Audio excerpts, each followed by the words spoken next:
everyone, welcome back to Social Science class. I am Veeresh TH.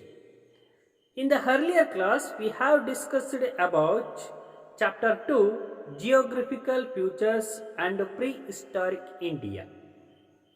And the topics is Geographical Environment in India, Political Map of India, India's Geographical Features, the Himalayan mountains, the Indo-Gangetic plains, the Deccan plateaus, the coastlines regions. And the last one, physical map of India. Understood, students? Today we are going to learn about the prehistoric period. The prehistoric period, ಪ್ರಾಗೈತಿಹಾಸಿಕ ಕಾಲ ಅಥವಾ ಚರಿತ್ರೆಯ ಪೂರ್ವ ಕಾಲ, ಇದನ್ನು ನಾವಿಲ್ಲಿ the prehistoric period ಅಂತ ಕರಿತೀವಿ. Okay, ಇದ್ರ ಬಗ್ಗೆ ನಾವು ಡೀಟೇಲ್ಸ್ ಆಗಿ ಈಗ ಡಿಸ್ಕಷನ್ ಮಾಡ್ತಾ ಹೋಗೋಣ. Firstly, the period before the discovery of the art of writing is called the prehistoric age.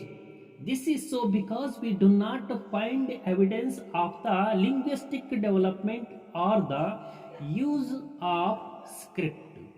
ನೋಡಿ, ಇಲ್ಲಿ ಮಾನವನು ಲೇಖನ ಅಥವಾ ಕಲೆ ಇವೆರಡು ಬರುವುದಕ್ಕಿಂತ ಮುಂಚೆ ಯಾವ ರೀತಿಯಲ್ಲಿ ವಾಸವಾಗಿದ್ದ, ಆ ಪ್ರಾಗೈತಿಹಾಸಿಕ ಕಾಲವನ್ನು ನಾವೇನಂತ ಕರಿತೀವಿ ಅಂದರೆ ಆ ಕಾಲಘಟ್ಟದಲ್ಲಿ ಯಾವುದೇ ಒಂದು ಭಾಷೆಗಳ ಬೆಳವಣಿಗೆ ಇರಲಿಲ್ಲ, ಒಂದು ಲಿಪಿ ಇರಲಿಲ್ಲ, ಯಾವುದೇ ಒಂದು ಬರವಣಿಗೆ ಇರಲಿಲ್ಲ. ಆ ಆಧಾರಗಳು ಸಿಗದೇ ಇರುವುದರಿಂದ ಅದನ್ನು ನಾವೇನಂತ ಕರಿತೀವಿ, ಇಲ್ಲಿ ಚರಿತ್ರೆಯ ಪೂರ್ವ ಕಾಲ ಅಂತ ಕರಿತೀವಿ. ಈ ಚರಿತ್ರೆಯ ಕಾಲ ಅಂದರೆ ಎಲ್ಲ ಪ್ರೂಫ್ ಇಟ್ಕೊಂಡೇ ಬರಿತಾ ಹೋಗ್ತಾರೆ ಇತಿಹಾಸ ತಜ್ಞರು. ಅವರು ಬಿಟ್ಟು ಹೋಗಿರ್ತಕ್ಕಂತಹ ಈಟಿ, ಬರ್ಚಿ, ಆಮೇಲೆ ಪ್ಯಾಲೇಸ್ಗಳು, ಅರಮನೆಗಳು, ಸ್ಮಾರಕಗಳು, ಇವುಗಳನ್ನೆಲ್ಲ ಆಧಾರಗಿಟ್ಕೊಂಡು ಇತಿಹಾಸವನ್ನು ಬರಿತಾ ಹೋಗ್ತಾರೆ. ಓಕೆ, ಆದರೆ ಈ ಚರಿತ್ರೆಯ ಪೂರ್ವಕಾಲ ಅಂತ ಯಾಕೆ ಕರೆದ್ರಪ್ಪ ಅಂದರೆ ಇವು ಯಾವ ಆಧಾರಗಳು ಕೂಡ ಇರಲಿಲ್ಲ ಅಲ್ಲಿ. ಅದಕ್ಕೆ ಅದನ್ನು ನಾವಿಲ್ಲಿ ಪ್ರೀ ಹಿಸ್ಟಾರಿಕ್ ಪೀರಿಯಡ್ ಅಂತ ನಾವಿಲ್ಲಿ ಕರಿತಾ ಹೋಗ್ತೀವಿ. We do not get any written records for the study of history of this period. When how do we get to know about the people and their life in the prehistoric age? ಹಾಗಾದರೆ ಇಲ್ಲಿ ಮನುಷ್ಯ ಯಾವುದೇ ಲಿಖಿತ ದಾಖಲೆಗಳು ಇಲ್ಲ, ಚರಿತ್ರೆ ಅಧ್ಯಯನಕ್ಕೆ ನಮಗೆ ಯಾವ ಆಧಾರಗಳು ಕೂಡ ಇಲ್ಲಿ ದೊರೆತಿಲ್ಲ. ಆಗಿದ್ಮೇಲೆ ಇವರ ಬದುಕನ್ನು ನಾವು ಯಾವ ರೀತಿ ತಿಳಿಬಹುದು ಅನ್ನೋದನ್ನು ನಾವೀಗ ಡಿಸ್ಕಷನ್ ಮಾಡ್ತಾ ಹೋಗೋಣ. ನಾವೀಗ the scholars who study this period are called archaeologist. In this age man was a nomad and indulged in hunting and food gathering. ನೋಡಿ, ಇಲ್ಲಿ ಈ ಕಾಲಘಟ್ಟವನ್ನು ಅಧ್ಯಯನ ಮಾಡ್ತಕ್ಕಂತಹ ತಜ್ಞರಿಗೆ, ಅಂದರೆ ಚರಿತ್ರೆಯ ಪೂರ್ವ ಕಾಲವನ್ನು ಅಧ್ಯಯನ ಮಾಡ್ತಕ್ಕಂಥ ತಜ್ಞರಿಗೆ ನಾವೇನಂತ ಕರಿತೀವಿ, ಇಲ್ಲಿ ಪ್ರಾಕ್ತಾನ ಅಥವಾ ಪ್ರಾಚ್ಯಸ್ಥ ವಸ್ತು ಅಧ್ಯಯನಕಾರ ಅಂತ ಕರಿತಿದ್ವಿ, ಅಥವಾ ಇವರನ್ನ ಆರ್ಕಿಯಾಲಜಿಸ್ಟ್ ಅಂತ ಕರಿತೀವಿ ನಾವು ಇಂಗ್ಲಿಷಲ್ಲಿ. ಅಂಡರ್ಸ್ಟುಡ್? ಏನಂತ ಕರಿತೀವಿ ನಾವು?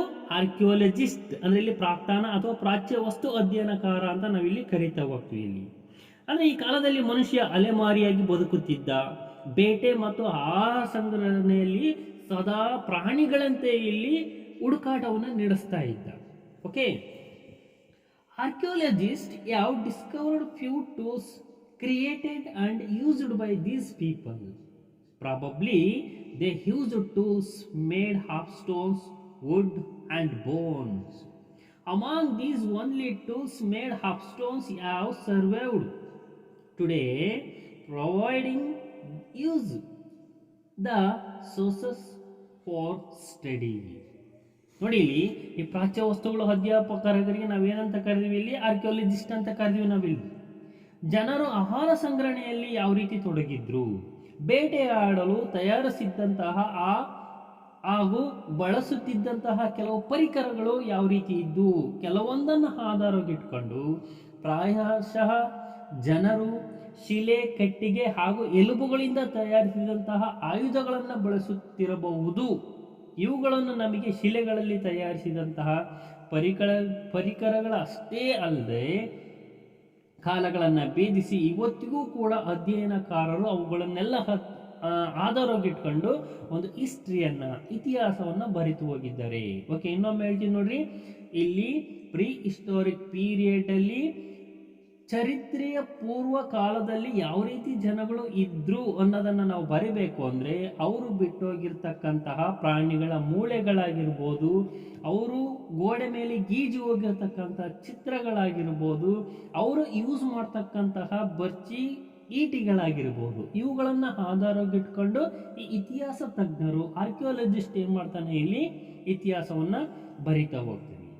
Okay okay Human beings in the prehistoric age used stones, tools, the peel the skin and separate the flesh and bones of animals, to scrape the bark of trees and the cut fruits and roots.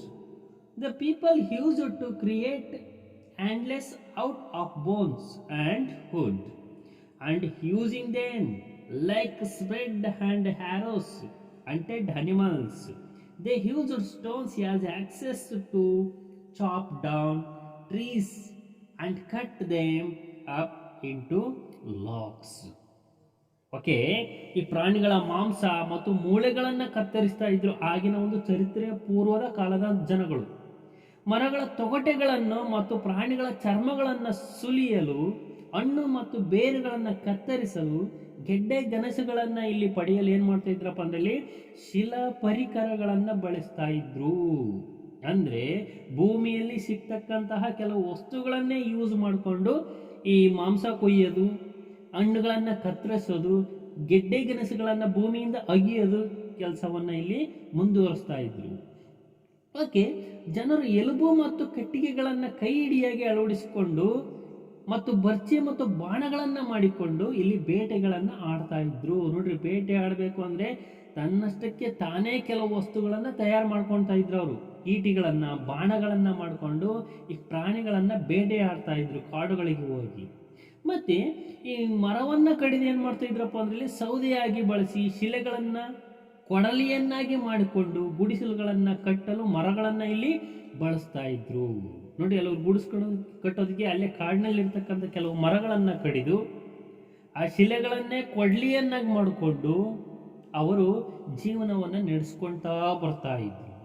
Next ಲಾಸ್ಟಿಗೆ ಏನು ಹೇಳ್ತಾ ಇದ್ದಾರೆ ಇಲ್ಲಿ, the word prehistoric period provides this sort of vision to us. ನೋಡಿ, ಇಲ್ಲಿ ಈ ಮರಗಳನ್ನು ಕೆಲವೊಂದು ಆಯುಧಗಳ ಕೈಪಿಡಿಯಾಗಿ ರೂಪಿಸಿಕೊಂಡಿರ್ಬೋದು ಅನ್ನೋ ನನಗೆ ಆಲ್ರೆಡಿ ಊಹೆ ಮೂಲಕ ಹೇಳ್ತಾ ಇದೀವಿ ನಾವು, ಇರಬಹುದು ಅಂತ. ಹಾಗಾದರೆ ಚರಿತ್ರೆಯ ಪೂರ್ವ ಕಾಲವೆಂದರೆ ಇಂತಹದ್ದೊಂದು ಚಿತ್ರಣ ನಮ್ಮ ಕಣ್ಣ ಮುಂದೆ ಬರುತ್ತೆ. ಈಗೆಲ್ಲ ಸ್ಟೋರಿ ಹೇಳ್ತಾ ಹೇಳ್ತಾ ಹೇಳ್ತಾ ಇರೋದ್ರಿಂದ ನಿಮಗೆ ಆ ಚಿತ್ರಣ ಒಂದು ಕಾಲ್ಪನಿಕ ರೀತಿಯಾಗಿ ನಿಮಗೆ ಕಾಣಿಸ್ತಾ ಇರುತ್ತೆ. ಹೇಗಿತ್ತು ಇಂದಿನ ಕಾಲದಲ್ಲಿ, ಹೇಗೆ ವಾಸ ಮಾಡ್ತಾ ಇದ್ರು, ಬಟ್ಟೆಗಳನ್ನ ಯಾವ ರೀತಿ ಯೂಸ್ ಮಾಡ್ತಾ ಇದ್ರು, ಅಡಿಗೆಗಳನ್ನು ಯಾವ ರೀತಿ ಮಾಡ್ಕೊಳ್ತಾ ಇದ್ರು, ಅದನ್ನು ಬಿಟ್ಟರೆ ಅವರು ಯಾವ ರೀತಿ ವಾಸ ಮಾಡ್ತಾ ಇದ್ರು, ಗುಡಿಸಲುಗಳನ್ನ ಯಾವ ರೀತಿ ಇದ್ರು, ಮರದ ಪೊಟರೆಯಲ್ಲಿ ಯಾವ ರೀತಿ ವಾಸ ಮಾಡ್ತಾ ಇದ್ರು, ಇವೆಲ್ಲವೂ ಕೂಡ ಪ್ರಾಣಿಗಳ ರೀತಿಯಲ್ಲಿ ಮನುಷ್ಯ ವಾಸವಾಗಿದ್ದ. ಅದಕ್ಕೆ ಅದನ್ನು ನಾವು ಪ್ರೀ ಹಿಸ್ಟಾರಿಕ್ ಪೀರಿಯಡ್ ಅಥವಾ ಪ್ರಾಗೈತಿಹಾಸಿಕ ಕಾಲ ಅಥವಾ ಚರಿತ್ರೆಯ ಪೂರ್ವ ಕಾಲ ಅಂತ ನಾವಿಲ್ಲಿ ಇದನ್ನು ಹೇಳ್ತಾ ಬರ್ತೀವಿ. Okay student. Okay, next one, where did the prehistoric man live? Where did the prehistoric man live? ಈ ಮನುಷ್ಯ ಬದುಕಿಗಾಗಿ ಯಾವೆಲ್ಲ ತಾಣಗಳನ್ನು ಇಲ್ಲಿ ಬಳಸಿಕೊಂಡಿದ್ದ, ಭೂಮಿಯಲ್ಲಿರ್ತಕ್ಕಂಥ ತಾಣಗಳನ್ನು ಯಾವ ರೀತಿಯಲ್ಲಿ ಬಳಸಿಕೊಂಡಿದ್ದ? The relics of the huntings and food gathering human are available in Bhimbekta, Unasagi and Kurnool in India. There are many other sites in which such relics have been found. Most of these sites have been discovered along the bank of rivers and lakes. ನೋಡಿ, ಇಲ್ಲಿ ಮನುಷ್ಯ ಬೇಟೆ ಮತ್ತು ಆಹಾರ ಸಂಗ್ರಹಣೆಗೆ ಮಾಡಿ ಬದುಕನ್ನು ಸಾಗುತ್ತಿದ್ದ ಅನ್ನೋದು ಆಲ್ರೆಡಿ ನಿಮಗೆ ಗೊತ್ತು. ಇದನ್ನು ಯಾವ ಆಧಾರದ ಮೇಲೆ ನಾವು ಹೇಳ್ಬೋದು? ಹಾಗಾದರೆ ನೋಡಿ, ಇಲ್ಲಿ ಭಾರತದಲ್ಲಿ ಬಿಂಬೆಕ್ತ, ಉಣಸಾಗಿ ಮತ್ತು ಕರ್ನೂಲ್ ಅಂತಕ್ಕಂಥ ಪ್ರದೇಶಗಳ ನೆಲೆಯಲ್ಲಿ ಇವು ಆಧಾರಗಳನ್ನು ನಾವು ಇಲ್ಲಿ ನೋಡ್ತಾ ಹೋಗ್ಬೋದು. ಬಿಂಬೆಕ್ತ, ಹುಣಸಾಗಿ, ಕರ್ನೂಲ್ ಅಂತಕ್ಕಂತಹ ಪ್ರದೇಶಗಳಲ್ಲಿ ಇವರು ಬಿಟ್ಟು ಹೋಗಿರ್ತಕ್ಕಂತಹ ಸಾಮಗ್ರಿಗಳನ್ನ ನಾವು ಆಧಾರವಾಗಿಟ್ಕೊಂಡು ಇವರು ಇದ್ರು ಅನ್ನೋದನ್ನ ನಾವು ಹೇಳ್ತಾ ಹೋಗ್ಬೋದು. ಇಲ್ಲಿ ಬೇಟೆ ಮತ್ತು ಆಹಾರ ಸಂಗ್ರಹಣೆಯಲ್ಲಿ ತೊಡಗಿರ್ತಕ್ಕಂತಹ ಜನರು ಇನ್ನು ಬೇರೆ ಬೇರೆ ನೆಲೆಗಳನ್ನು ಕೂಡ ಇಲ್ಲಿ ಭಾರತದಲ್ಲಿ ಲಭ್ಯವಾಗಿದ್ದಾವೆ. ಇಂತಹ ಬಹುತೇಕ ನೆಲೆಗಳನ್ನು ಎಲ್ಲಿ ಮಾಡ್ಕೊಂಡಿದ್ರಪ್ಪ ಅಂದರೆ ನದಿಗಳು ಮತ್ತು ಕೆರೆಯ ದಂಡೆಗಳ ಮೇಲೆ ನಾವಿಲ್ಲಿ ನೋಡ್ತಾ ಹೋಗ್ಬೋದು. ಅಂದರೆ ಅನಾದಿ ಕಾಲಗಳ ಮನುಷ್ಯ ಯಾಕೆ ಕೆರೆಯ ದಂಡೆಯ ಮೇಲೆ ಮತ್ತು ನದಿಗಳ ದಂಡೆಯ ಮೇಲೆ ವಾಸವಾಗಿದ್ದ ಅಂದರೆ ಅವನ ಅವಶ್ಯಕತೆಗಳಿಗೆ ನೀರು ಬೇಕಾಗಿತ್ತು. ಅದಕ್ಕೋಸ್ಕರ ನದಿ ಮತ್ತು ಕೆರೆಗಳನ್ನು ಇಲ್ಲಿ ಆಯ್ಕೆ ಮಾಡ್ಕೊಳ್ತಾ ಇದ್ದ.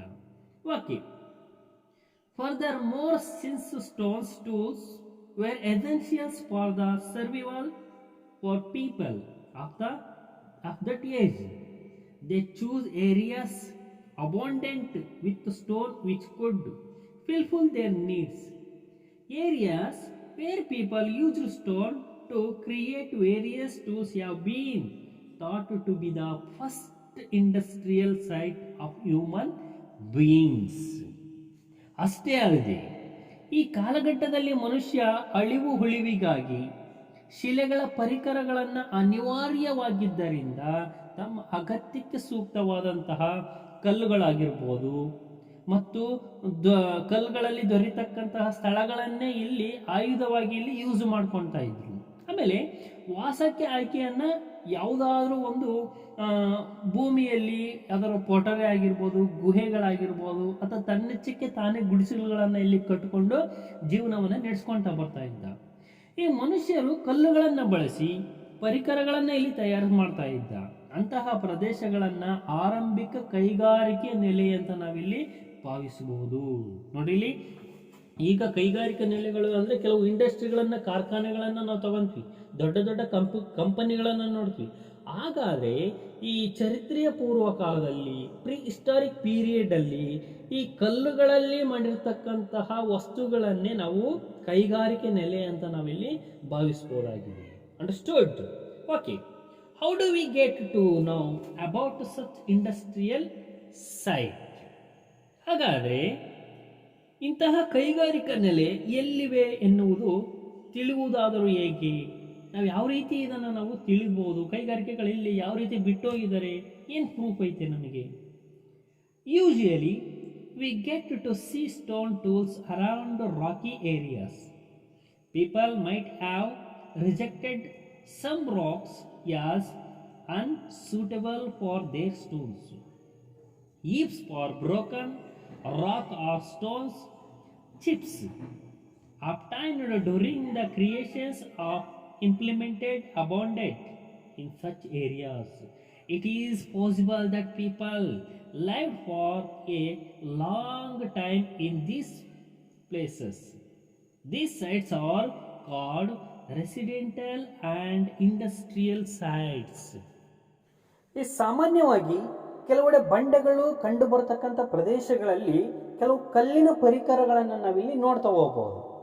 ಇಲ್ಲಿ ಬಹುಶಃ ಪರಿಕರಗಳು ರೂಪಿಸಕ್ಕಂತಹ ಸಂದರ್ಭದಲ್ಲಿ ಕೆಲವೊಂದು ಕಲ್ಲಿನ ಪರಿಕರಗಳನ್ನು ಮನುಷ್ಯ ತ್ಯಜಿಸಿರಬಹುದು. ಅಂದರೆ ಏನು ಹೇಳ್ತಾ ಇದ್ದಾರೆ ಅಂದರೆ, ಯಾವುದಾದ್ರೂ ಒಂದು ಬಂಡೆಗಳ ಮಧ್ಯದಲ್ಲಿ ವಾಸ ಮಾಡ್ತಕ್ಕಂತಹ ಜನ ಅವರು ಬಂಡೆಗಳನ್ನು ಒಡಿಬೇಕಾದರೆ ಅಥವಾ ಗುಹೆಯನ್ನು ನಿರ್ಮಾಣ ಮಾಡಬೇಕಾದರೆ ಆ ಕಲ್ಲನ್ನು ತ್ಯಜಿಸಿರ್ಬೋದು. ಇಲ್ಲ, ನನಗೆ ಬೇಡ ಈ ಚೂರುಗಳು ಅಂತಕ್ಕಂಥದ್ದನ್ನು ಬಿಸಾಟಿರ್ಬೋದು. ಆ ಬಿಸಾಟಿರ್ತಕ್ಕಂತಹ ಪರಿಕರಗಳು, ವಸ್ತುಗಳನ್ನು ನಾವು ಈಗಿನ ಸಂದರ್ಭದಲ್ಲಿ ನೋಡಿ ಅವುಗಳನ್ನು ಆಧಾರವಾಗಿಟ್ಕೊಂಡು ಇಲ್ಲಿ ಇತಿಹಾಸ ತಜ್ಞ ಅಥವಾ ಆರ್ಕಿಯಾಲಜಿಸ್ಟ್ ಈ ಇತಿಹಾಸವನ್ನು ಇಲ್ಲಿ ಬರಿತಾ ಹೋಗಿದ್ದಾನೆ.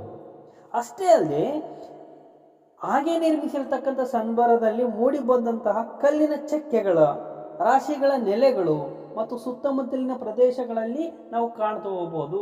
ಅಂತಹ ಗುಹೆಗಳ ಸುತ್ತಲೂ ಕೂಡ ಈ ಕಲ್ಲಿನ ಚಕ್ಕೆಗಳಾಗಿರ್ಬೋದು, ಕಲ್ಲಿನ ರಾಶಿಗಳಾಗಿರ್ಬೋದು, ಇವುಗಳನ್ನ ಆಧಾರವಾಗಿಟ್ಕೊಂಡು ಈ ಚರಿತ್ರೆಯ ಪೂರ್ವ ಕಾಲದಲ್ಲಿ ಮನುಷ್ಯ ಹೇಗೆ ವಾಸವಾಗಿದ್ದ ಮತ್ತು ಮಾನವ ಇಂತಹ ಪ್ರದೇಶಗಳಲ್ಲಿ ಅನೇಕ ವರ್ಷಗಳ ಕಾಲ ಯಾವ ರೀತಿ ಇಲ್ಲಿ ನೆಲೆಸಿದ್ದ ಅನ್ನೋದನ್ನು ನಾವಿಲ್ಲಿ ತಿಳಿತಾ ಹೋಗ್ಬೋದು. ಇಂತಹ ನೆಲೆಗಳನ್ನು ನಾವೇನಂತ ಕರೀತೀವಿ? ವಾಸ ಹಾಗೂ ಕೈಗಾರಿಕಾ ನೆಲೆಗಳು ಅಂತ ನಾವಿಲ್ಲಿ ಅದನ್ನು ಕರಿತಾ ಹೋದ್ವಿ. ನೋಡ್ರಿ, ಕೊನೆಗೆ ಏನು ಹೇಳಿದಾರಪ್ಪ ಅಂದ್ರೆ, these sites are called residentials and industrial sites. ಅಂದರೆ ಕೊನೆಗೆ ಬಿಟ್ಟು ಹೋಗಿರ್ತಕ್ಕಂತಹ ಕಲ್ಲಿನ ಪರಿಕರಗಳ ಗುಹೆಗಳನ್ನು ವಾಸ ಹಾಗೂ ಕೈಗಾರಿಕಾ ನೆಲೆಗಳು ಅಂತ ನಾವಿಲ್ಲಿ ಅದನ್ನು ಮಂಡಿಸ್ತಾ ಹೋಗ್ತೀವಿ, ಕರಿತಾ ಹೋಗ್ತೀವಿ. Understood childrens? Okay, today we have discussed about prehistoric period. ಮನುಷ್ಯ ಹೇಗಿದ್ದ, ಹೇಗೆ ಅವನು ಪೂರ್ವ ಅಥವಾ ಪ್ರಾಗೈತಿಕ ಕಾಲದಲ್ಲಿ, ಚರಿತ್ರೆಯ ಪೂರ್ವ ಕಾಲದಲ್ಲಿ ಹೇಗೆ ವಾಸವಾಗಿದ್ದ ಅನ್ನೋದನ್ನು ನೋಡ್ತಾ ಬಂದ್ವಿ. Next, where did the prehistoric man live? ಮನುಷ್ಯ ಬದುಕಿಗಾಗಿ ಏನೆಲ್ಲ ತಾಣಗಳನ್ನು, ಪ್ರದೇಶಗಳನ್ನು ಇಲ್ಲಿ ಬಳಸಿಕೊಂಡ ಅನ್ನೋದ್ರ ಬಗ್ಗೆ ನಾವಿಲ್ಲಿ ಡಿಸ್ಕಸನ್ನು ಮಾಡ್ತಾ ಹೋಗ್ತೀವಿ. ಓಕೆ, ನೆಕ್ಸ್ಟ್ ಕ್ಲಾಸಲ್ಲಿ ನಾನು ಈ ಒಂದು ಚಾಪ್ಟರನ್ನು ಮುಂದುವರಿಸ್ತಾ ಹೋಗ್ತೀನಿ. ಅಲ್ಲಿವರೆಗೂ ಬಾಯ್.